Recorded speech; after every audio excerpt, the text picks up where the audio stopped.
आप सुन रहे हैं जगत गुरु तत्वदर्शी संत रामपाल जी महाराज द्वारा लिखित पुस्तक जीने की राह का पेज नंबर 251। भावार्थ। कपिल मुनि जी, चुणक मुनि जी तथा दुर्वासा मुनि जी संसार में कितने प्रसिद्ध हैं। ये सब काल ब्रह्म की भक्ति करने वाले भेषधारी ऋषि हैं। ये चलती फिरती मौत थी, चलती फिरती मनुष्य रूप में घाल है। घाल यानी एक मिट्टी के छोटे मटके को तांत्रिक विद्या से आकाश में उड़ाकर दुश्मन पर छोड़ता है, उससे बहुत हानि होती है। गलती से भोले प्राणी इनको महान आत्मा मानते हैं। ये सब ज्ञानी आत्मा थे, ये सब उदार हृदय के थे। इन्होंने परमात्मा प्राप्ति के लिए, अपना कल्याण कराने के लिए तन मन धन अर्पित कर दिया, परंतु तत्वदर्शी संत न मिलने के कारण इन्होंने काल ब्रह्म को एक समर्थ प्रभु मानकर गलती की और उसी की साधना ओम नाम के जाप के साथ तथा अधिक हठ योग समाधि के द्वारा की, जिससे परमात्मा प्राप्ति तो है ही नहीं, उल्टा हानि होती है, क्योंकि यह साधना शास्त्र विरुद्ध है। गीता अध्याय 16 श्लोक 23-24 में कहा है कि शास्त्र विधि को त्याग कर जो मनमाना आचरण करते हैं उनकी साधना व्यर्थ है।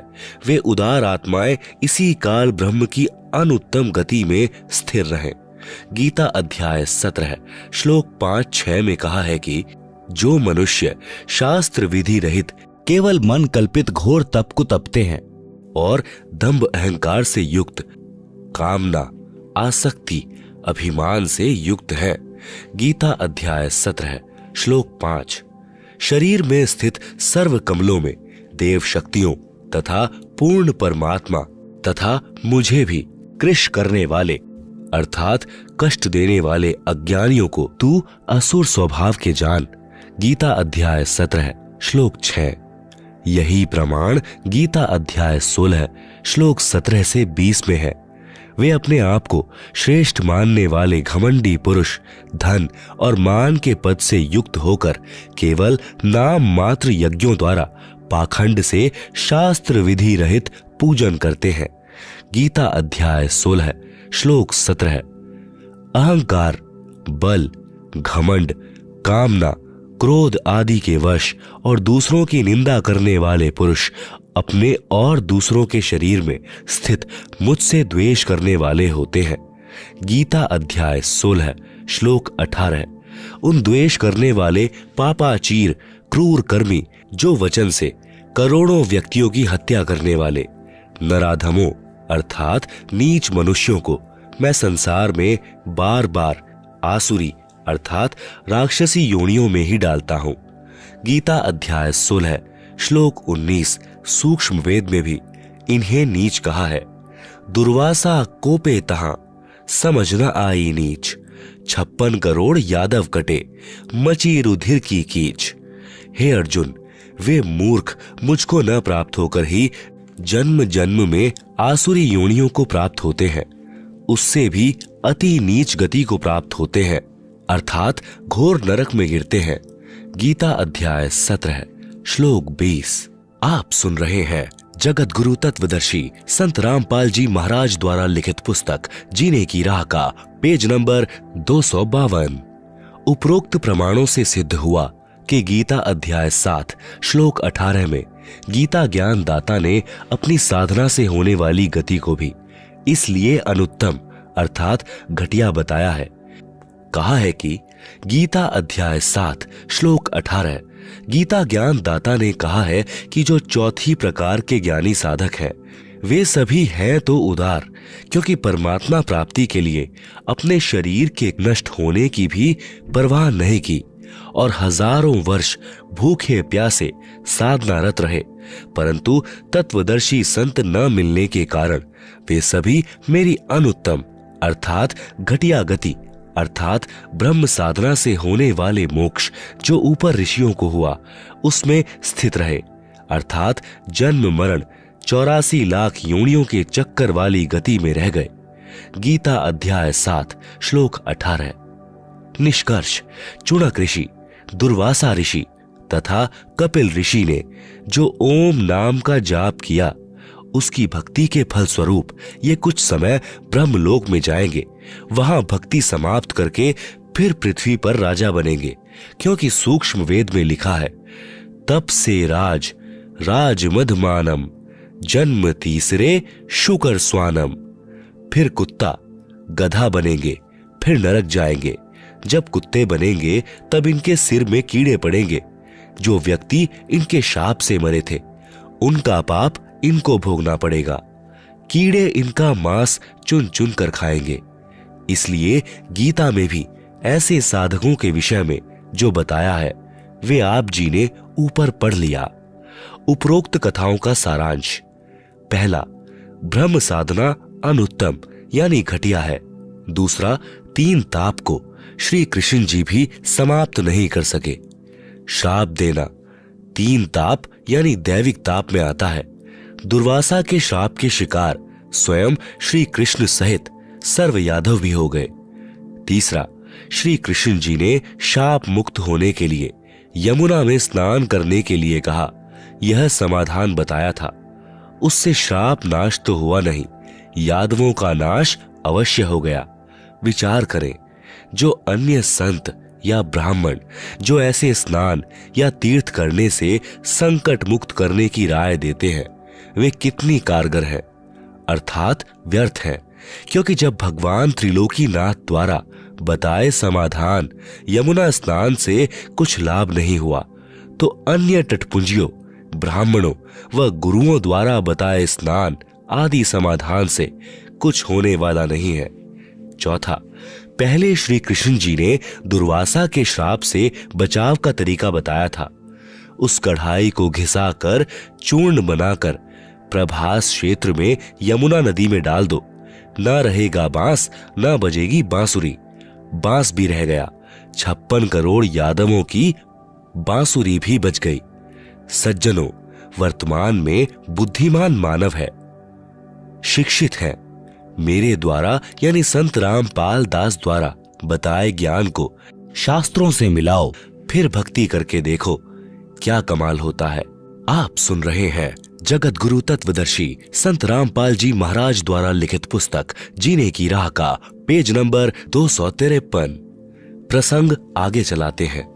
पहला, तीनों गुणों रजगुण ब्रह्मा जी, सतगुण विष्णु जी तथा तम गुण शिव जी की भक्ति करना व्यर्थ सिद्ध हुआ। दूसरा, गीता ज्ञान दाता ब्रह्म की भक्ति स्वयं गीता ज्ञान दाता ने गीता अध्याय 7 श्लोक 18 में अनुत्तम बताई है। उसने गीता अध्याय 18 श्लोक 62 में उस परमेश्वर अर्थात परम अक्षर ब्रह्म की शरण में जाने को कहा है। यह भी कहा है कि उस परमेश्वर की कृपा से ही तू परम शांति तथा सनातन परम धाम को प्राप्त होगा। तीसरा, गीता अध्याय 15 श्लोक 1 से 4 में संसार रूपी वृक्ष का वर्णन है तथा तत्वदर्शी संत की पहचान भी बताई है।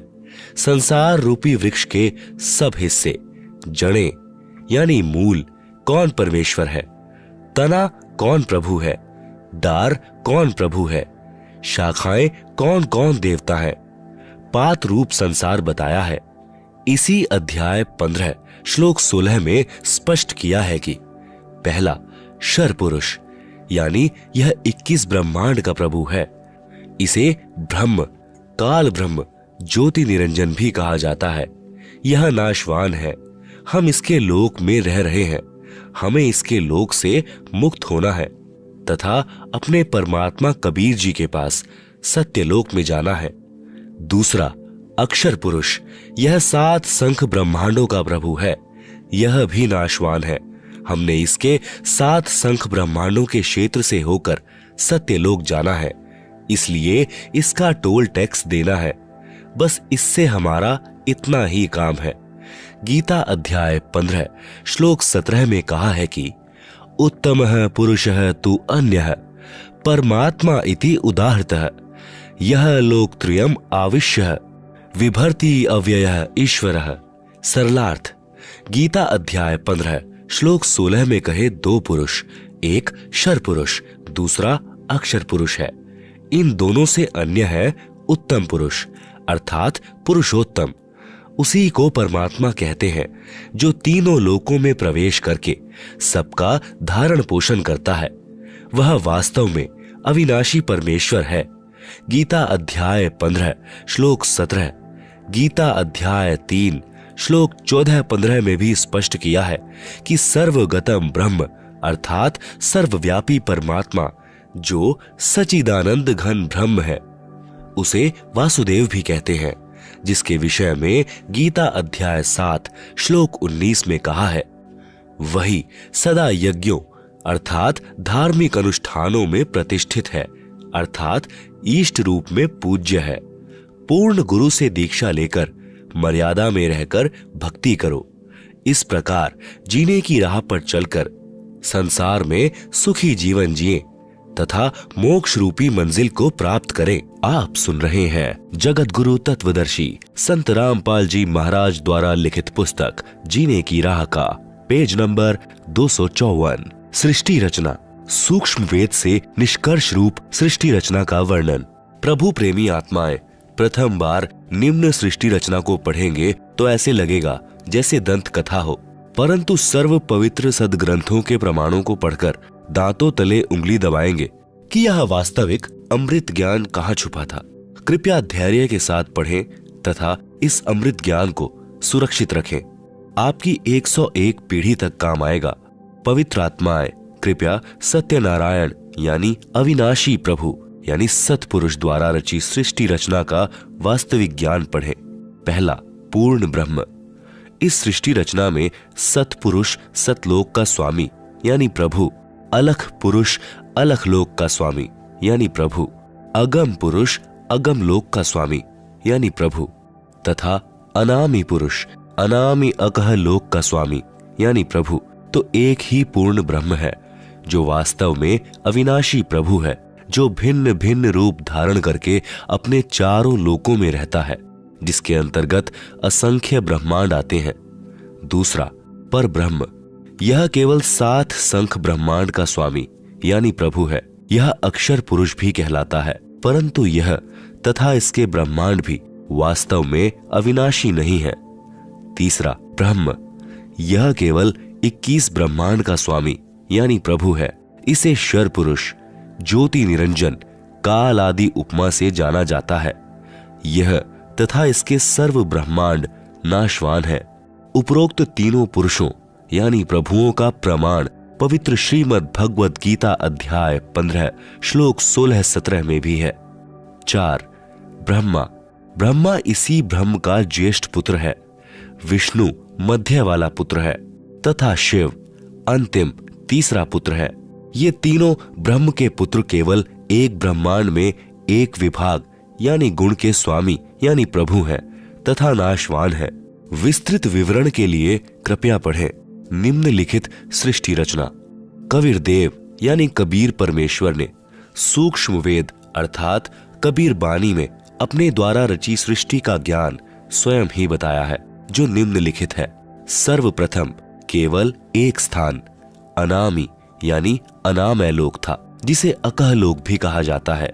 पूर्ण परमात्मा उस अनामी लोक में अकेला रहता था। उस परमात्मा का वास्तविक नाम कबीर देव अर्थात कबीर परमेश्वर है। सभी आत्माएं उस पूर्ण धनी के शरीर में समाई हुई थी। इसी कबीर देव का उपमात्मक यानी पदवी का नाम अनामी पुरुष है। पुरुष का अर्थ प्रभु होता है। प्रभु ने मनुष्य को अपने ही स्वरूप में बनाया है, इसलिए मानव का नाम भी पुरुष ही पड़ा है। अनामी पुरुष के एक रोम यानी शरीर के बाल का प्रकाश संख सूर्यों की रोशनी से भी अधिक है। विशेष जैसे किसी देश के आदरणीय प्रधानमंत्री जी का शरीर का नाम तो अन्य होता है तथा पद का उपमात्मक यानी पदवी का नाम प्रधानमंत्री होता है। कई बार प्रधानमंत्री जी अपने पास कई विभाग भी रख लेते हैं। तब जिस भी विभाग के दस्तावेजों पर हस्ताक्षर करते हैं तो उस समय उसी पद को लिखते हैं। जैसे गृह मंत्रालय के दस्तावेजों पर हस्ताक्षर करेंगे तो अपने को गृह मंत्री लिखेंगे, वहाँ उसी व्यक्ति के हस्ताक्षर की शक्ति कम होती है। इसी प्रकार कबीर परमेश्वर यानी कबीर देव की रोशनी में अंतर भिन्न भिन्न लोकों में होता जाता है। आप सुन रहे हैं जगत गुरु तत्वदर्शी संत रामपाल जी महाराज द्वारा लिखित पुस्तक जीने की राह का पेज नंबर 255। इस पेज पर परमेश्वर कबीर साहिब के असंख्य ब्रह्मांडों का लघु चित्र है, जिसे आप पुस्तक में देख सकते हैं। आप सुन रहे हैं जगत गुरु तत्वदर्शी संत रामपाल जी महाराज द्वारा लिखित पुस्तक जीने की राह का पेज नंबर 256। ठीक इसी प्रकार पूर्ण परमात्मा कबीर देव यानी कबीर परमेश्वर ने नीचे के 3 और लोकों अगमलोक, अलखलोक, सतलोक की रचना शब्द वचन से की। यही पूर्ण ब्रह्म परमात्मा कबीर देव यानी कबीर परमेश्वर ही अगम लोक में प्रकट हुआ तथा कबीर देव यानी कबीर परमेश्वर अगम लोक का भी स्वामी है तथा वहां इनका उपमात्मक यानी पदवी का नाम अगम पुरुष अर्थात अगम प्रभु है। इसी अगम प्रभु का मानव सदंश शरीर बहुत तेजोमय है, जिसके एक रोम यानी शरीर के बाल की रोशनी खरब सूर्य की रोशनी से भी अधिक है। यह पूर्ण परमात्मा कबीर देव यानी कबीर देव यानी कबीर परमेश्वर अलखलोक में प्रकट हुआ तथा स्वयं ही अलखलोक का भी स्वामी है तथा उपमात्मक यानी पदवी का नाम अलख पुरुष भी इसी परमेश्वर का है तथा इस पूर्ण प्रभु का मानव सदंश शरीर तेजोमय यानी स्वज्योति स्वयं प्रकाशित है। एक रोम यानी शरीर के बाल की रोशनी अरब सूर्यों के प्रकाश से भी ज्यादा है। यही पूर्ण प्रभु सतलोक में प्रकट हुआ तथा सतलोक का भी अधिपति यही है। इसलिए इसी का उपमात्मक यानी पदवी का नाम सतपुरुष यानी अविनाशी प्रभु है। इसी का नाम अकाल मूर्ति, शब्द स्वरूपी राम, पूर्ण ब्रह्म, परम अक्षर ब्रह्म आदि है। इसी सतपुरुष कबीर देव यानी कबीर प्रभु का मानव सदंश शरीर तेजोमय है, जिसके एक रोम यानी शरीर के बाल का प्रकाश करोड़ सूर्यों तथा इतने ही चंद्रमाओं के प्रकाश से भी अधिक है। इस कबीर देव यानी कबीर प्रभु ने सतपुरुष रूप में प्रकट होकर सतलोक में विराजमान होकर प्रथम सतलोक में अन्य रचना की।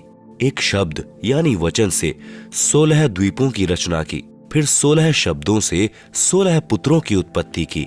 एक मान सरोवर की रचना की जिसमें अमृत भरा। 16 पुत्रों के नाम हैं, पहला कूर्म, दूसरा ज्ञानी, तीसरा विवेक, चौथा तेज, पांचवा सहज, छठा संतोष, सातवां सुरति, आठवां आनंद, नौवां क्षमा, 10 निष्काम, 11वां जलरंगी, 12वां अचिंत, 13वां प्रेम, 14वां दयाल, 15वां धैर्य, 16वां योग संतायन अर्थात योग जीत। सतपुरुष कबीर देव ने अपने पुत्र अचिंत को सत्यलोक की अन्य रचना का भार सौंपा तथा शक्ति प्रदान की। अचिंत ने अक्षर पुरुष यानी पर ब्रह्म की शब्द से उत्पत्ति की तथा कहा कि मेरी मदद करना। अक्षर पुरुष स्नान करने मान सरोवर पर गया, वहां आनंद आया तथा सो गया। लंबे समय तक बाहर ही नहीं आया। तब अचिंत की प्रार्थना पर अक्षर पुरुष को नींद से जगाने के लिए कबीर देव यानी कबीर परमेश्वर ने उसी मान सरोवर से कुछ अमृत जल लेकर एक अंडा बनाया तथा उस अंडे में एक आत्मा प्रवेश की तथा अंडे को मान सरोवर के अमृत जल में छोड़ा। अंडे की गड़गड़ाहट से अक्षर पुरुष की निद्रा भंग हुई। उसने अंडे को क्रोध से देखा, जिस कारण से अंडे के 2 भाग हो गए। उसमें से ज्योति निरंजन यानी शर पुरुष निकला, जो आगे चलकर काल कहलाया। इसका वास्तविक नाम कैल है। तब सतपुरुष यानी कबीर देव ने आकाशवाणी की कि आप दोनों बाहर आओ तथा अचिंत के द्वीप में रहो। आज्ञा पाकर अक्षर पुरुष तथा शर पुरुष यानी कैल दोनों अचिंत के द्वीप में रहने लगे। बच्चों की नालायकी उन्हीं को दिखाई कि कहीं फिर प्रभुता की तड़फ ना बन जाए, क्योंकि समर्थ बिन कार्य सफल नहीं होता। फिर पूर्ण धनी कबीर देव ने सर्व रचना स्वयं की। अपनी शब्द शक्ति से एक राजेश्वरी यानी राष्ट्रीय शक्ति उत्पन्न की, जिससे सर्व ब्रह्मांडों को स्थापित किया। इसी को पराशक्ति परानंदिनी भी कहते हैं। पूर्ण ब्रह्म ने सर्व आत्माओं को अपने ही अंदर से अपनी वचन शक्ति से अपने मानव शरीर सदृश उत्पन्न किया। प्रत्येक हंस आत्मा का परमात्मा जैसा ही शरीर रचा, जिसका तेज 16 सूर्यों जैसा मानव सदंश ही है। परंतु परमेश्वर के शरीर के एक रोम यानी शरीर के बाल का प्रकाश करोड़ों सूर्यों से भी ज्यादा है। बहुत समय उपरांत शर पुरुष यानी ज्योति निरंजन ने सोचा कि हम तीनों अचिंत अक्षर पुरुष शर पुरुष एक द्वीप में रह रहे हैं तथा अन्य एक एक द्वीप में रह रहे हैं। मैं भी साधना करके अलग द्वीप प्राप्त करूंगा। उसने ऐसा विचार करके एक पैर पर खड़ा होकर 70 युग तक तप किया। आप सुन रहे हैं जगत गुरु तत्वदर्शी संत रामपाल जी महाराज द्वारा लिखित पुस्तक जीने की राह का पेज नंबर 257, आत्माएं काल के जाल में कैसे फंसी। विशेष, जब ब्रह्म यानी ज्योति निरंजन तप कर रहा था, हम सभी आत्माएं जो आज ज्योति निरंजन के 21 ब्रह्मांडों में रहते हैं, इसकी साधना पर आसक्त हो गए तथा हृदय से इसे चाहने लगे। अपने सुखदायी प्रभु सत्य पुरुष से विमुख हो गए, जिस कारण से पतिव्रता पद से गिर गए। पूर्ण प्रभु के बार बार सावधान करने पर भी हमारी आसक्ति शर पुरुष से नहीं हटी। यही प्रभाव आज भी काल सृष्टि में विद्यमान है। जैसे नौजवान बच्चे फिल्म स्टारों, अभिनेताओं तथा अभिनेत्रियों की बनावटी अदाओं तथा अपने रोजगार उद्देश्य से कर रहे भूमिका पर अति आसक्त हो जाते हैं, रोकने से नहीं रुकते। यदि कोई अभिनेता या अभिनेत्री निकटवर्ती शहर में आ जाए तो देखें, उन नादान बच्चों की भीड़ केवल दर्शन करने के लिए बहुसंख्या में एकत्रित हो जाती है। लेना एक न देने दो, रोजी रोटी अभिनेता कमा रहे हैं, नौजवान बच्चे लुट रहे हैं। माता पिता कितना ही समझाएं, किंतु बच्चे नहीं मानते। कहीं न कहीं कभी न कभी लुप छिपकर जाते ही रहते हैं। पूर्ण ब्रह्म कबीर देव यानी कबीर प्रभु ने शर पुरुष से पूछा कि बोलो क्या चाहते हो। उसने कहा कि पिताजी, यह स्थान मेरे लिए कम है, मुझे अलग से द्वीप प्रदान करने की कृपा करें। हक्का कबीर यानी सत कबीर ने उसे 21 ब्रह्मांड प्रदान कर दिए। कुछ समय उपरांत ज्योति निरंजन ने सोचा इसमें कुछ रचना करनी चाहिए। खाली ब्रह्मांड यानी प्लॉट किस काम के, यह विचार कर 70 युग तप करके पूर्ण परमात्मा कबीर देव यानी कबीर प्रभु से रचना सामग्री की याचना की। सतपुरुष ने उसे 3 गुण तथा 5 तत्व प्रदान कर दिए, जिससे ब्रह्म यानी ज्योति निरंजन ने अपने ब्रह्मांडों में कुछ रचना की। फिर सोचा कि इसमें जीव भी होने चाहिए, अकेले का दिल नहीं लगता। यह विचार करके 64 युग तक फिर तप किया। पूर्ण परमात्मा कबीर देव के पूछने पर बताया कि मुझे कुछ आत्मा दे दो, मेरा अकेले का दिल नहीं लग रहा। तब सतपुरुष कबीरग्नि यानी कबीर परमेश्वर ने कहा कि ब्रह्म, तेरे तप के प्रतिफल में मैं तुझे और ब्रह्मांड दे सकता हूँ, परंतु मेरी आत्माओं को किसी भी जप तप साधना के फल रूप में नहीं दे सकता। हाँ, यदि कोई स्वेच्छा से तेरे साथ जाना चाहे तो वह जा सकता है। युवा कबीर यानी समर्थ कबीर के वचन सुनकर ज्योति निरंजन हमारे पास आया। हम सभी हंस आत्मा पहले से ही उस पर आसक्त थे। हम उसे चारों तरफ से घेरकर खड़े हो गए। ज्योति निरंजन ने कहा कि मैंने पिताजी से अलग 21 ब्रह्मांड प्राप्त किए हैं, वहां नाना प्रकार के रमणीय स्थल बनाए हैं, क्या आप मेरे साथ चलोगे? हम सभी हंसों ने, जो आज 21 ब्रह्मांडों में परेशान हैं, कहा कि हम तैयार हैं। यदि पिताजी आज्ञा दें तब शर पुरुष पूर्ण ब्रह्म महान कबीर यानी समर्थ कबीर प्रभु के पास गया तथा सर्व वार्ता कही। तब कबीरग्नि यानी कबीर परमेश्वर ने कहा कि मेरे सामने स्वीकृति देने वाले को आज्ञा दूंगा। शर पुरुष तथा परम अक्षर पुरुष यानी कबीर मितौजा यानी कबीर अमित औजा यानी जिसकी शक्ति का कोई वार नहीं, वह कबीर दोनों हम सभी हंसात्माओं के पास आए। कबीर देव ने कहा कि जो हंस आत्मा ब्रह्म के साथ जाना चाहता है, हाथ ऊपर करके स्वीकृति दे। अपने पिता के सामने किसी की हिम्मत नहीं हुई, किसी ने स्वीकृति नहीं दी। बहुत समय तक सन्नाटा छाया रहा। तत्पश्चात एक हंस आत्मा ने साहस किया तथा कहा कि पिताजी मैं जाना चाहता हूं। फिर तो उसकी देखा देखी जो आज काल ब्रह्म के 21 ब्रह्मांडों में फंसी है, हम सभी आत्माओं ने स्वीकृति दे दी। परमेश्वर कबीर जी ने ज्योति निरंजन से कहा कि आप अपने स्थान पर जाओ।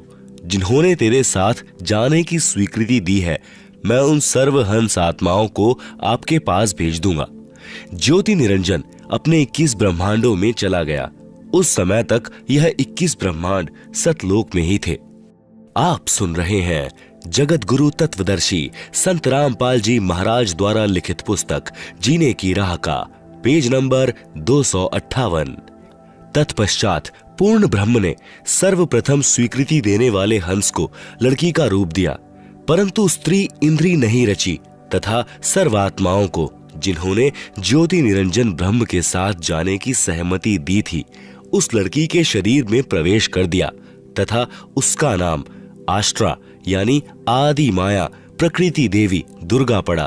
तथा सत्य पुरुष ने कहा कि पुत्री, मैंने तेरे को शब्द शक्ति प्रदान कर दी है। जितने जीव ब्रह्म कहें आप उत्पन्न कर देना। पूर्ण ब्रह्म कबीर देव यानी कबीर साहिब अपने पुत्र सहजदास के द्वारा प्रकृति को शर पुरुष के पास भिजवा दिया। सहजदास जी ने ज्योति निरंजन को बताया कि पिताजी ने इस बहन के शरीर में उन सर्व आत्माओं को प्रवेश कर दिया है जिन्होंने आपके साथ जाने की सहमति व्यक्त की थी, तथा इसको पिताजी ने वचन शक्ति प्रदान की है। आप जितने जीव चाहोगे प्रकृति अपने शब्द से उत्पन्न कर देगी। यह कहकर सहजदास वापिस अपने द्वीप में आ गया। आप सुन रहे हैं जगत गुरु तत्वदर्शी संत रामपाल जी महाराज द्वारा लिखित पुस्तक जीने की राह का पेज नंबर 259। युवा होने के कारण लड़की का रंग रूप निखरा हुआ था। ब्रह्म के अंदर विषय वासना उत्पन्न हो गई तथा प्रकृति देवी के साथ अभद्र गति विधि प्रारंभ की। तब दुर्गा ने कहा कि ज्योति निरंजन, मेरे पास पिताजी की प्रदान की हुई शब्द शक्ति है। आप जितने प्राणी कहोगे मैं वचन से उत्पन्न कर दूंगी। आप मैथुन परंपरा शुरू मत करो। आप भी उसी पिता के शब्द से अंडे से उत्पन्न हुए हो तथा मैं भी उसी परम पिता के वचन से ही बाद में उत्पन्न हुई हूँ। आप मेरे बड़े भाई हो। बहन भाई का यह योग महापाप का कारण बनेगा।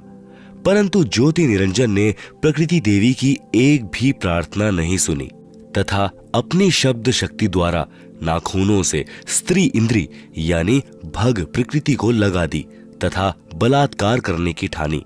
उसी समय दुर्गा ने अपनी इज्जत रक्षा के लिए कोई और चारा न देख सूक्ष्म रूप बनाया तथा ज्योति निरंजन के खुले मुख के द्वारा पेट में प्रवेश करके पूर्ण ब्रह्म कबीर देव से अपनी रक्षा के लिए याचना की।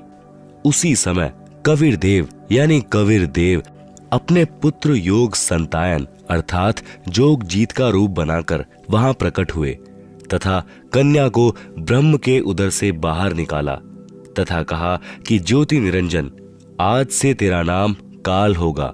तेरे जन्म मृत्यु होते रहेंगे, इसलिए तेरा नाम शर पुरुष होगा तथा 1,00,000 मानव शरीरधारी प्राणियों को प्रतिदिन खाया करेगा।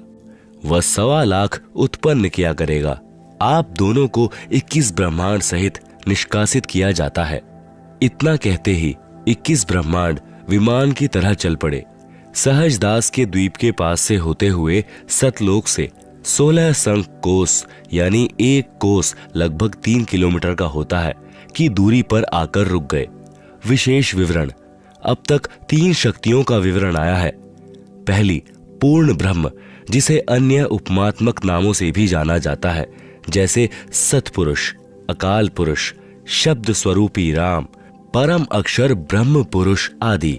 यह पूर्ण ब्रह्म असंख्य ब्रह्मांडों का स्वामी है तथा वास्तव में अविनाशी है। दूसरी, पर ब्रह्म, जिसे अक्षर पुरुष भी कहा जाता है, यह वास्तव में अविनाशी नहीं है। यह 7 शंख ब्रह्मांडों का स्वामी है। तीसरी, ब्रह्म, जिसे ज्योति निरंजन, काल, कैल, शर पुरुष तथा धर्मराय आदि नामों से जाना जाता है, जो केवल 21 ब्रह्मांड का स्वामी है। अब आगे इसी ब्रह्म यानी काल की सृष्टि के एक ब्रह्मांड का परिचय दिया जाएगा जिसमें 3 और नाम आपके पढ़ने में आएंगे, ब्रह्मा, विष्णु तथा शिव। ब्रह्म तथा ब्रह्मा में भेद। एक ब्रह्मांड में बने सर्वोपरि स्थान पर ब्रह्म यानी शर पुरुष स्वयं 3 गुप्त स्थानों की रचना करके ब्रह्मा, विष्णु तथा शिव रूप में रहता है तथा अपनी पत्नी प्रकृति दुर्गा के सहयोग से तीनों पुत्रों की उत्पत्ति करता है। आप सुन रहे हैं जगत गुरु तत्वदर्शी संत रामपाल जी महाराज द्वारा लिखित पुस्तक जीने की राह का पेज नंबर 260। इस पेज पर काल के एक ब्रह्मांड का लघु चित्र है जिसे आप पुस्तक में देख सकते हैं। आप सुन रहे हैं जगत गुरु तत्वदर्शी संत रामपाल जी महाराज द्वारा लिखित पुस्तक जीने की राह का पेज नंबर 261। उनके नाम भी ब्रह्मा, विष्णु तथा शिव ही रखता है। जो ब्रह्म का पुत्र ब्रह्मा है वह एक ब्रह्मांड में केवल 3 लोकों पृथ्वीलोक, स्वर्गलोक तथा पाताल लोक में एक रजोगुण विभाग का मंत्री यानी स्वामी है। इसे त्रिलोकीय ब्रह्मा कहा है तथा ब्रह्म जो ब्रह्मलोक में ब्रह्मा रूप में रहता है उसे महाब्रह्मा व ब्रह्मलोकीय ब्रह्मा कहा है। इसी ब्रह्म यानी काल को सदाशिव, महाशिव, महाविष्णु भी कहा है। श्री विष्णु पुराण में प्रमाण चतुर्थ अंश अध्याय 1 पृष्ठ 230-231 पर श्री ब्रह्मा जी ने कहा, जिस अजन्मा सर्वमय विधाता परमेश्वर का आदि, मध्य, अंत, स्वरूप, स्वभाव और सार हम नहीं जान पाते। श्लोक 83 जो मेरा रूप धारण कर संसार की रचना करता है, स्थिति के समय जो पुरुष रूप है तथा जो रुद्र रूप से विश्व का ग्रास कर जाता है, अनंत रूप से संपूर्ण जगत को धारण करता है। श्लोक 86 श्री ब्रह्मा जी, श्री विष्णु जी व श्री शिव जी की उत्पत्ति। काल ब्रह्म ने प्रकृति यानी दुर्गा से कहा कि अब मेरा कौन क्या बिगाड़ेगा, मनमानी करूंगा। प्रकृति ने फिर प्रार्थना की कि आप कुछ शर्म करो, प्रथम तो आप मेरे बड़े भाई हो, क्योंकि उसी पूर्ण परमात्मा यानी कबीर देव की वचन शक्ति से आपकी ब्रह्म की अंडे से उत्पत्ति हुई तथा बाद में मेरी उत्पत्ति उसी परमेश्वर के वचन से हुई है। दूसरे, मैं आपके पेट से बाहर निकली हूं, मैं आपकी बेटी हुई तथा आप मेरे पिता हुए। इन पवित्र नातों में बिगाड़ करना महापाप होगा। मेरे पास पिता की प्रदान की हुई शब्द शक्ति है। जितने प्राणी आप कहोगे मैं वचन से उत्पन्न कर दूंगी। ज्योति निरंजन ने दुर्गा की एक भी विनय नहीं सुनी तथा कहा कि मुझे जो सजा मिलनी थी मिल गई, मुझे सतलोक से निष्कासित कर दिया, अब मनमानी करूंगा। यह कहकर काल पुरुष यानी शर पुरुष ने प्रकृति के साथ जबरदस्ती शादी की तथा 3 पुत्रों रजगुण युक्त ब्रह्मा जी, सतगुण युक्त विष्णु जी तथा तम गुण युक्त शिव शंकर जी की उत्पत्ति की। जवान होने तक तीनों पुत्रों को दुर्गा के द्वारा अचेत करवा देता है। फिर युवा होने पर श्री ब्रह्मा जी को कमल के फूल पर, श्री विष्णु जी को शेषनाग की शैया पर तथा श्री शिव जी को कैलाश पर्वत पर सचेत करके इकट्ठे कर देता है। तत्पश्चात प्रकृति यानी दुर्गा द्वारा इन तीनों का विवाह कर दिया जाता है तथा एक ब्रह्मांड में तीनों लोकों स्वर्ग लोक, पृथ्वी लोक तथा पाताल लोक में एक एक विभाग के मंत्री यानी प्रभु नियुक्त कर देता है। जैसे श्री ब्रह्मा जी को रजोगुण विभाग का तथा विष्णु जी को सतोगुण विभाग का तथा श्री शिव शंकर जी को तमोगुण विभाग का तथा स्वयं गुप्त यानी महाब्रह्मा, महाविष्णु, महाशिव रूप से मुख्यमंत्री पद को संभालता है। एक ब्रह्मांड में एक ब्रह्मलोक की रचना की है, उसी में 3 गुप्त स्थान बनाए हैं।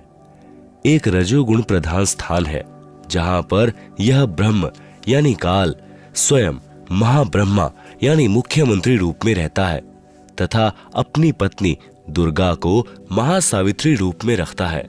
इन दोनों के संयोग से जो पुत्र इस स्थान पर उत्पन्न होता है वह स्वतः ही रजोगुणी बन जाता है। दूसरा स्थान सतोगुण प्रधान स्थान बनाया है।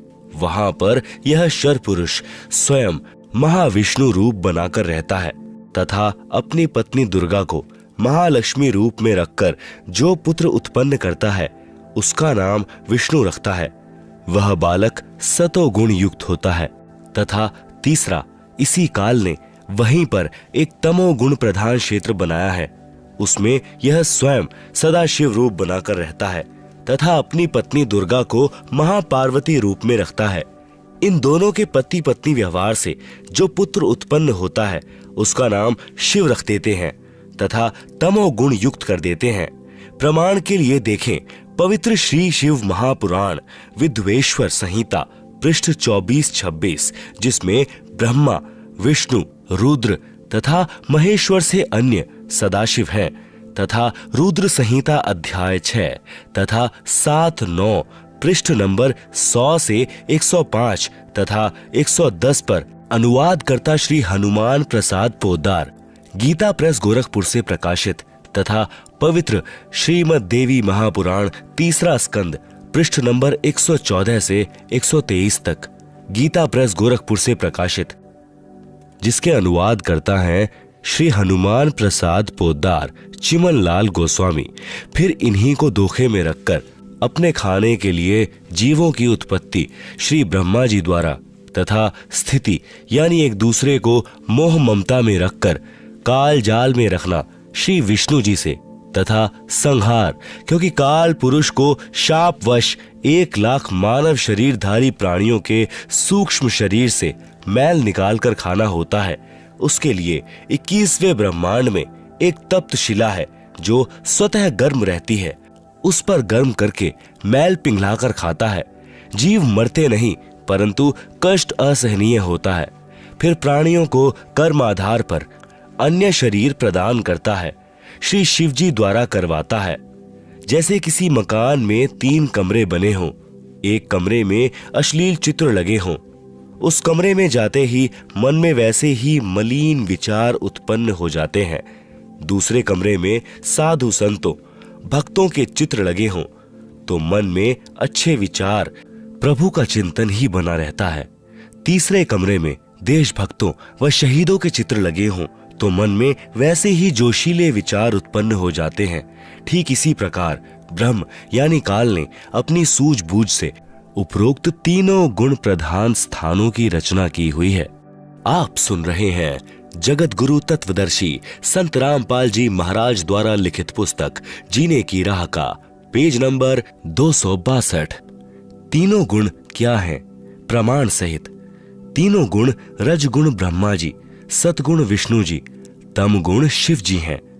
ब्रह्म यानी काल तथा प्रकृति यानी दुर्गा से उत्पन्न हुए हैं तथा तीनों नाशवान हैं। प्रमाण गीता प्रेस गोरखपुर से प्रकाशित श्री शिव महापुराण, जिसके संपादक हैं श्री हनुमान प्रसाद पोद्दार, पृष्ठ संख्या 24 से 26 विद्वेश्वर संहिता तथा पृष्ठ 110 अध्याय 9 रुद्र संहिता।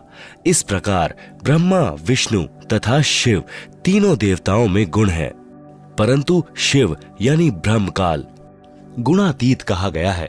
दूसरा प्रमाण गीता प्रेस गोरखपुर से प्रकाशित श्रीमद देवी भागवत पुराण, जिसके संपादक हैं श्री हनुमान प्रसाद पोद्दार, चिमन लाल गोस्वामी, तीसरा स्कंद अध्याय 5 पृष्ठ 123। भगवान विष्णु ने दुर्गा की स्तुति की, कहा कि मैं यानी विष्णु, ब्रह्मा तथा शंकर तुम्हारी कृपा से विद्यमान है। हमारा तो आविर्भाव यानी जन्म तथा तिरोभाव यानी मृत्यु होती है। हम नित्य यानी अविनाशी नहीं है। तुम ही नित्य हो, जगत जननी हो, प्रकृति और सनातनी देवी हो। भगवान शंकर ने कहा, यदि भगवान ब्रह्मा तथा भगवान विष्णु तुम ही से उत्पन्न हुए हैं तो उनके बाद उत्पन्न होने वाला मैं तमोगुणी लीला करने वाला शंकर क्या तुम्हारी संतान नहीं हुआ? अर्थात मुझे भी उत्पन्न करने वाली तुम ही हो। इस संसार की सृष्टि स्थिति संहार में तुम्हारे गुण सदा सर्वदा हैं। इन्हीं तीनों गुणों से उत्पन्न हम ब्रह्मा, विष्णु तथा शंकर नियमानुसार कार्य में तत्पर रहते हैं। आप सुन रहे हैं जगत गुरु तत्वदर्शी संत रामपाल जी महाराज द्वारा लिखित पुस्तक जीने की राह का पेज नंबर 263। उपरोक्त यह विवरण केवल हिंदी में अनुवादित श्री देवी महापुराण से है, जिसमें कुछ तथ्यों को छुपाया गया है। इसलिए यही प्रमाण देखें श्रीमद् देवी भागवत महापुराण सभाष्टिकम समहात्यम खेमराज श्री कृष्णदास प्रकाशन मुंबई। इसमें संस्कृत सहित हिंदी अनुवाद किया है। 3 स्कंद अध्याय 4 पृष्ठ 10 श्लोक 42। ब्रह्मा अहम ईश्वरः फिलते प्रभावात् सर्वे वयम जनी युतान यदा तु नित्यः के अन्य सुरः शतमख प्रमुखः च नित्या नित्या त्वमेव जननी प्रकृति पुराणा। हिंदी अनुवाद। हे मात, ब्रह्मा, मैं तथा शिव तुम्हारे ही प्रभाव से जन्मवान हैं, नित्य नहीं है, अर्थात हम अविनाशी नहीं हैं। फिर अन्य इंद्रादि दूसरे देवता किस प्रकार नित्य हो सकते हैं? तुम ही अविनाशी हो, प्रकृति तथा सनातनी देवी हो। पृष्ठ 11-12 अध्याय 5 श्लोक 8।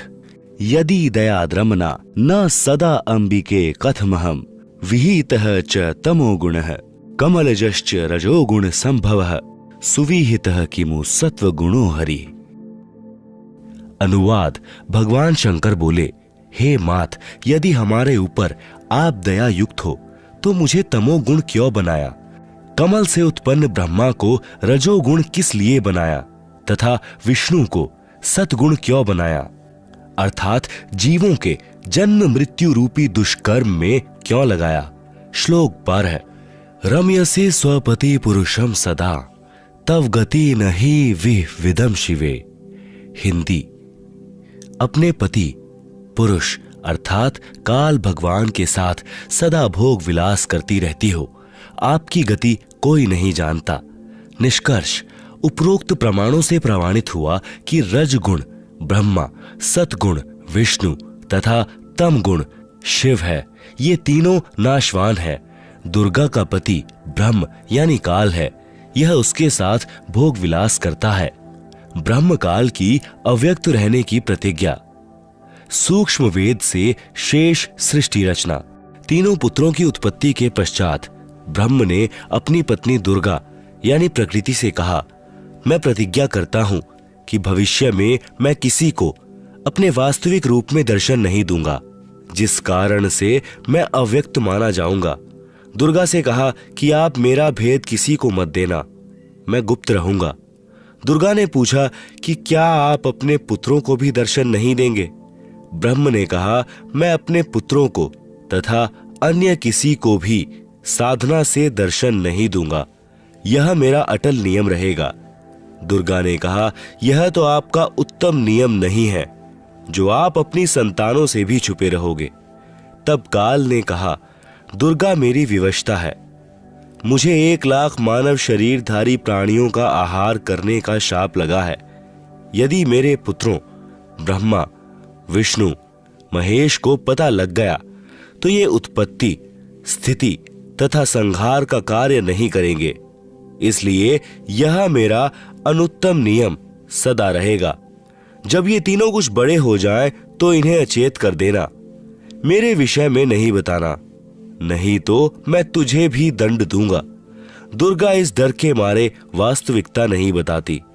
इसीलिए गीता अध्याय 7 श्लोक 24 में कहा है कि यह बुद्धिहीन जन समुदाय मेरे अनुत्तम नियम से अपरिचित है कि मैं कभी भी किसी के सामने प्रकट नहीं होता, अपनी योग माया से छुपा रहता हूं।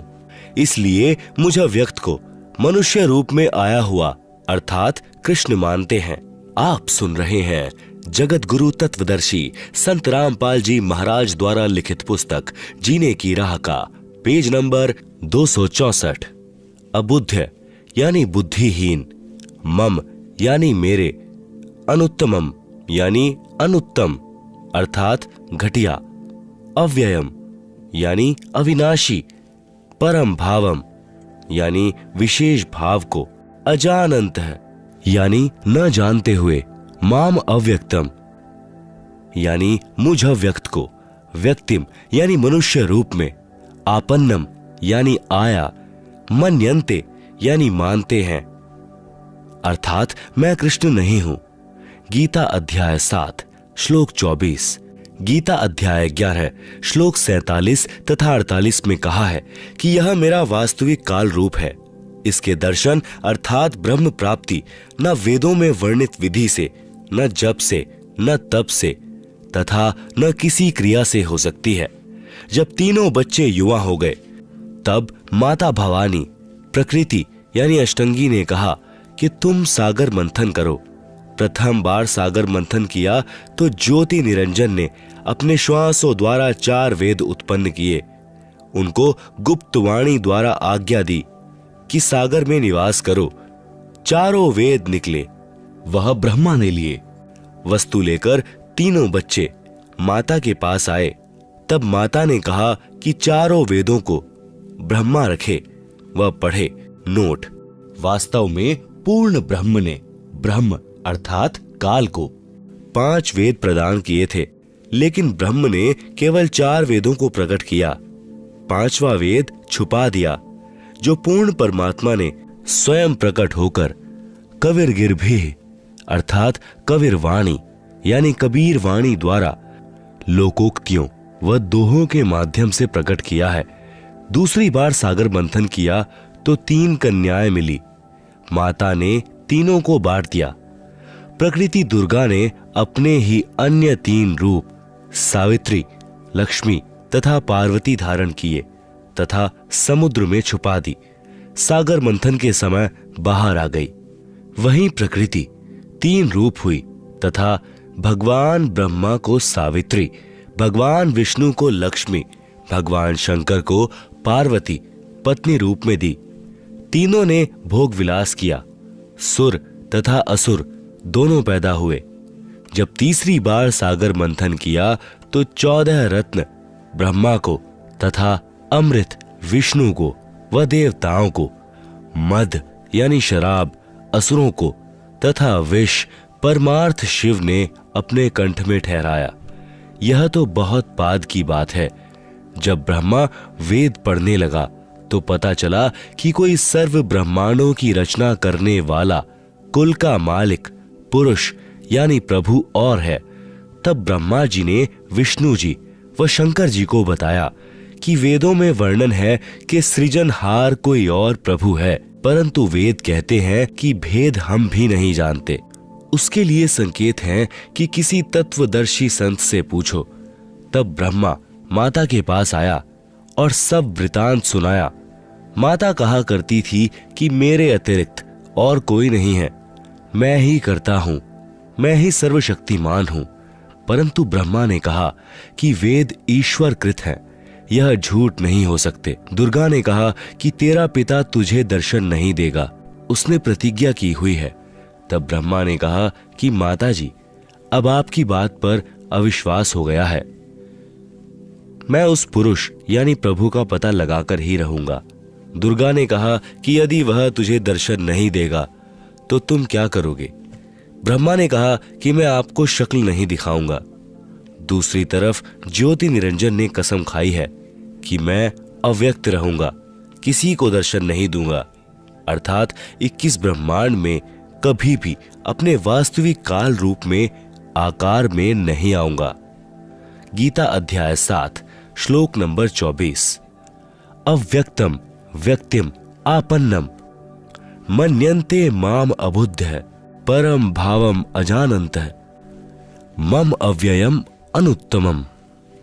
अनुवाद: अबुद्ध यानी बुद्धिहीन लोग, मम यानी मेरे, अनुत्तम यानी अश्रेष्ठ, अव्ययम यानी अटल, परम यानी परम, भावम यानी भाव को, अजानन्तः यानी न जानते हुए, अव्यक्तम यानी अदृश्यमान, माम यानी मुझ काल को, व्यक्तित्व यानी नर रूप आकार में कृष्ण, आपन्नम यानी प्राप्त हुआ, मन्यन्ते यानी मानते हैं।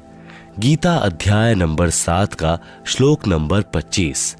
न अहम प्रकाशः सर्वस्य योग माया समावन्तः मूढ़ः अयम न अभिजानाति लोकः माम अजम अव्ययम।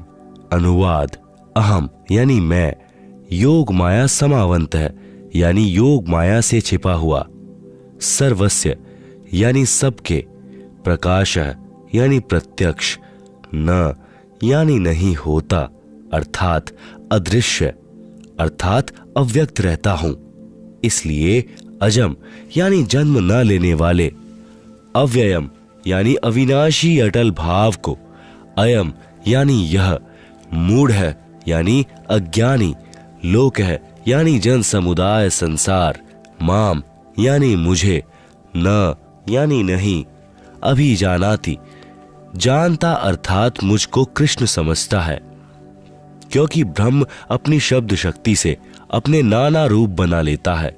यह दुर्गा का पति है, इसलिए इस मंत्र में कह रहा है कि मैं कृष्ण आदि की तरह दुर्गा से जन्म नहीं लेता। आप सुन रहे हैं जगत गुरु तत्वदर्शी संत रामपाल जी महाराज द्वारा लिखित पुस्तक जीने की राह का पेज नंबर 265, ब्रह्मा का अपने पिता यानी काल ब्रह्म की प्राप्ति के लिए प्रयत्न। तब दुर्गा ने ब्रह्मा जी से कहा कि अलख निरंजन तुम्हारा पिता है, परंतु वह तुम्हें दर्शन नहीं देगा। ब्रह्मा ने कहा कि मैं दर्शन करके ही लौटूंगा। माता ने पूछा, यदि तुझे दर्शन नहीं हुए तो क्या करेगा? ब्रह्मा ने कहा, मैं प्रतिज्ञा करता हूं, यदि पिता के दर्शन नहीं हुए तो मैं आपके समक्ष नहीं आऊंगा। यह कहकर ब्रह्मा जी व्याकुल होकर उत्तर दिशा की तरफ चल दिया, जहां अंधेरा ही अंधेरा है। वहां ब्रह्मा ने 4 युग तक ध्यान लगाया, परंतु कुछ भी प्राप्ति नहीं हुई। काल ने आकाशवाणी की कि जीव उत्पत्ति क्यों नहीं की। भवानी ने कहा कि आपका ज्येष्ठ पुत्र ब्रह्मा जिद करके आपकी तलाश में गया है। ब्रह्मा के बिना जीव उत्पत्ति का सब कार्य असंभव है। ब्रह्म यानी काल ने कहा, उसे वापस बुला लो, मैं उसे दर्शन नहीं दूंगा। तब दुर्गा यानी प्रकृति ने अपनी शब्द शक्ति से गायत्री नाम की लड़की उत्पन्न की तथा उसे ब्रह्मा को लौटा लाने को कहा। गायत्री ब्रह्मा जी के पास गई, परंतु ब्रह्मा जी समाधि लगाए हुए थे। उन्हें कोई आभास ही नहीं था कि कोई आया है। तब आदि कुमारी यानी प्रकृति ने गायत्री को ध्यान द्वारा बताया कि इसके चरण स्पर्श कर। तब गायत्री ने ऐसा ही किया। ब्रह्मा जी का ध्यान भंग हुआ तो क्रोधवश बोले कि कौन पापिन है जिसने मेरा ध्यान भंग किया है, मैं तुझे शाप दूंगा। गायत्री कहने लगी कि मेरा दोष नहीं है, पहले मेरी बात सुनो तब शाप देना। मेरे को माता ने तुम्हें लौटा लाने को कहा है, क्योंकि आपके बिना जीव उत्पत्ति नहीं हो सकती। ब्रह्मा ने कहा कि मैं कैसे जाऊं, पिताजी के दर्शन हुए नहीं, ऐसे जाऊं तो मेरा उपहास होगा। यदि आप माताजी के समक्ष यह कह दें कि ब्रह्मा को पिता यानी ज्योति निरंजन के दर्शन हुए हैं, मैंने अपनी आंखों से देखा है, तो मैं आपके साथ चलूं। तब गायत्री ने कहा कि आप मेरे साथ संभोग करोगे तो मैं आपकी झूठी साक्षी यानी गवाही भरूंगी। तब ब्रह्मा ने सोचा कि पिता के दर्शन हुए नहीं, वैसे जाऊं तो माता के सामने शर्म लगेगी, और चारा नहीं दिखाई दिया। फिर गायत्री से रति क्रिया यानी संभोग की। आप सुन रहे हैं जगत गुरु तत्वदर्शी संत रामपाल जी महाराज द्वारा लिखित पुस्तक जीने की राह का पेज नंबर 266। तब गायत्री ने कहा कि क्यों ना एक गवाह और तैयार किया जाए। ब्रह्मा ने कहा, बहुत ही अच्छा है। तब गायत्री ने शब्द शक्ति से एक लड़की पुष्पवती नाम की पैदा की तथा उससे दोनों ने कहा कि आप गवाही देना कि ब्रह्मा ने पिता के दर्शन किए हैं। तब पुष्पवती ने कहा कि मैं क्यों झूठी गवाही दूं? हाँ, यदि ब्रह्मा मेरे से रति क्रिया यानी संभोग करें तो गवाही दे सकती हूं। गायत्री ने ब्रह्मा को समझाया यानी उकसाया कि कोई और चारा नहीं है। तब ब्रह्मा ने पुष्पवती से संभोग किया तो तीनों मिलकर आदि माया यानी प्रकृति के पास आए। दोनों देवियों ने उपरोक्त शर्त इसलिए रखी थी कि यदि ब्रह्मा माता के सामने हमारी झूठी गवाही को बता देगा तो माता हमें शाप दे देंगी, इसलिए उसे भी दोषी बना लिया। यहां महाराज गरीबदास जी कहते हैं कि दास गरीब यह चूक धुरों धूर, माता दुर्गा द्वारा ब्रह्मा को शाप देना। तब माता ने ब्रह्मा से पूछा, क्या तुझे तेरे पिता के दर्शन हुए? ब्रह्मा ने कहा, हाँ मुझे पिता के दर्शन हुए हैं। दुर्गा ने कहा, साक्षी बता। तब ब्रह्मा ने कहा, इन दोनों के समक्ष साक्षात्कार हुआ है। देवी ने उन दोनों लड़कियों से पूछा, क्या तुम्हारे सामने ब्रह्मा का साक्षात्कार हुआ है? तब दोनों ने कहा कि हाँ, हमने अपनी आंखों से देखा है। फिर भवानी यानी प्रकृति को संशय हुआ कि मुझे तो ब्रह्म ने कहा था कि मैं किसी को दर्शन नहीं दूंगा, परंतु ये कहते हैं कि दर्शन हुए हैं। तब अष्टंगी ने ध्यान लगाया और काल ज्योति निरंजन से पूछा कि यह क्या कहानी है। ज्योति निरंजन जी ने कहा कि ये तीनों झूठ बोल रहे हैं। तब माता ने कहा, तुम झूठ बोल रहे हो, आकाशवाणी हुई है कि इन्हें कोई दर्शन नहीं हुए। यह बात सुनकर ब्रह्मा ने कहा कि माता जी, मैं सौगंध खाकर पिता की तलाश करने गया था, परंतु पिता यानी ब्रह्म के दर्शन नहीं हुए। आपके पास आने में शर्म लग रही थी, इसलिए हमने झूठ बोल दिया। तब माता दुर्गा ने कहा कि अब मैं तुम्हें शाप देती हूं। आप सुन रहे हैं जगत गुरु तत्वदर्शी संत रामपाल जी महाराज द्वारा लिखित पुस्तक जीने की राह का पेज नंबर 267। ब्रह्मा को शाप। तेरी पूजा जग में नहीं होगी, आगे तेरे वंशज होंगे, वे बहुत पाखंड करेंगे, झूठी बात बनाकर जग को ठगेंगे। ऊपर से तो कर्मकांड करते दिखाई देंगे, अंदर से विकार करेंगे, कथा पुराणों को पढ़कर सुनाया करेंगे। स्वयं को ज्ञान नहीं होगा कि सदग्रंथों में वास्तविकता क्या है, फिर भी मानवश तथा धन प्राप्ति के लिए गुरु बनकर अनुयायियों को लोक वेद यानी शास्त्र विरुद्ध दंत कथा सुनाया करेंगे। देवी देवों की पूजा करके तथा करवा के दूसरों की निंदा करके कष्ट पर कष्ट उठाएंगे। जो उनके अनुयायी होंगे उनको परमार्थ नहीं बताएंगे, दक्षिणा के लिए जगत को गुमराह करते रहेंगे, अपने आप को सबसे श्रेष्ठ मानेंगे, दूसरों को नीचा समझेंगे। जब माता के मुख से यह सुना तो ब्रह्मा मूर्छित होकर जमीन पर गिर गया। बहुत समय उपरांत होश में आया। गायत्री को शाप। तेरे कई सांडपति होंगे, तू मृतलोक में गाय बनेगी। पुहपवती को श्राप। तेरी जगह गंदगी में होगी, तेरे फूलों को कोई पूजा में नहीं लाएगा। इस झूठी गवाही के कारण तुझे यह नरक भोगना होगा। तेरा नाम केवड़ा केतकी होगा। हरियाणा में कुसोंधी कहते हैं। यह गंदगी कुर्डियों वाली जगह पर होती है। इस प्रकार तीनों को शाप देकर माता भवानी बहुत पछताई। इस प्रकार पहले तो जीव बिना सोचे मन यानी काल निरंजन के प्रभाव से गलत कार्य कर देता है, परंतु जब आत्मा यानी सत्पुरुष अंश के प्रभाव से उसे ज्ञान होता है तो पीछे पछताना पड़ता है। जिस प्रकार माता पिता अपने बच्चों को छोटी सी गलती के कारण ताड़ते हैं क्रोधवश होकर, परंतु बाद में बहुत पछताते हैं, यही प्रक्रिया मन यानी काल निरंजन के प्रभाव से सर्व जीवों में क्रियावान हो रही है। हाँ, यहां एक बात विशेष है कि निरंजन यानी काल ब्रह्म ने भी अपना कानून बना रखा है कि यदि कोई जीव किसी दुर्बल जीव को सताएगा तो उसे उसका बदला देना पड़ेगा। जब आदि भवानी यानी प्रकृति अष्टंगी ने ब्रह्मा, गायत्री व पुहपवती को श्राप दिया तो अलख निरंजन यानी ब्रह्मकाल ने कहा कि हे भवानी, प्रकृति यानी अष्टंगी, यह आपने अच्छा नहीं किया। अब मैं निरंजन आपको श्राप देता हूं कि द्वापर युग में तेरे भी 5 पति होंगे। द्रौपदी ही आदि माया का अवतार हुई है। जब यह आकाशवाणी सुनी तो आदि माया ने कहा कि हे ज्योति निरंजन यानी काल, मैं तेरे वश में पड़ी हूं। जो चाहे सो कर ले। सृष्टि रचना में दुर्गा जी के अन्य नामों का बार बार लिखने का उद्देश्य है कि पुराणों, गीता तथा वेदों में प्रमाण देखते समय भ्रम उत्पन्न नहीं होगा। जैसे गीता अध्याय 14 श्लोक 3-4 में काल ब्रह्म ने कहा है कि प्रकृति तो गर्भ धारण करने वाली सब जीवों की माता है, मैं उसके गर्भ में बीज स्थापित करने वाला पिता हूं। गीता अध्याय 4 श्लोक 4 में कहा है कि प्रकृति से उत्पन्न तीनों गुण जीवात्मा को कर्मों के बंधन में बांधते हैं। लेख समाप्त। आप सुन रहे हैं जगत गुरु तत्वदर्शी संत रामपाल जी महाराज द्वारा लिखित पुस्तक जीने की राह का पेज नंबर 268।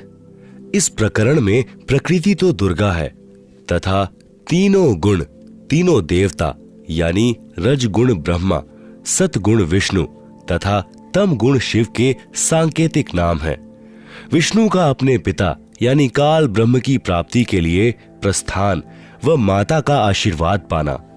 इसके बाद विष्णु से प्रकृति ने कहा कि पुत्र तू भी अपने पिता का पता लगा ले। तब विष्णु अपने पिताजी यानी काल ब्रह्म का पता करते करते पाताल लोक में चले गए, जहां शेषनाग था। उसने विष्णु को अपनी सीमा में प्रविष्ट होते देखकर क्रोधित होकर जहर भरा फुंकारा मारा। उसके विष के प्रभाव से विष्णु जी का रंग सांवला हो गया, जैसे स्प्रे पेंट हो जाता है। तब विष्णु ने चाहा कि इस नाग को मजा चखाना चाहिए। तब ज्योति निरंजन यानी काल ने देखा कि अब विष्णु को शांत करना चाहिए। तब आकाशवाणी हुई कि विष्णु अब तू अपनी माता जी के पास जा और सत्य सत्य सारा विवरण बता देना तथा जो कष्ट आपको शेषनाग से हुआ है इसका प्रतिशोध द्वापर युग में लेना। द्वापर युग में आप यानी विष्णु तो कृष्ण अवतार धारण करोगे और काली दह में कालिंद्री नामक नाग शेषनाग का अवतार होगा। ऊंच होई के नीच सतावे, ताकर ओएल यानी बदला मोही सो पावे। जो जीव देई पीर पुनी काहूं, हम पुनी ओएल दिवावे ताहूं। तब विष्णु जी माता जी के पास आए तथा सत्य सत्य कह दिया कि मुझे पिता के दर्शन नहीं हुए।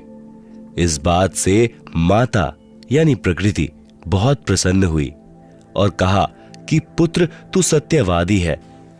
अब मैं अपनी शक्ति से पिता से मिलाती हूं तथा तेरे मन का संशय खत्म करती हूं। कबीर देख पुत्र तो ही पिता भिटाऊं, तोरे मन का धोखा मिटाऊं।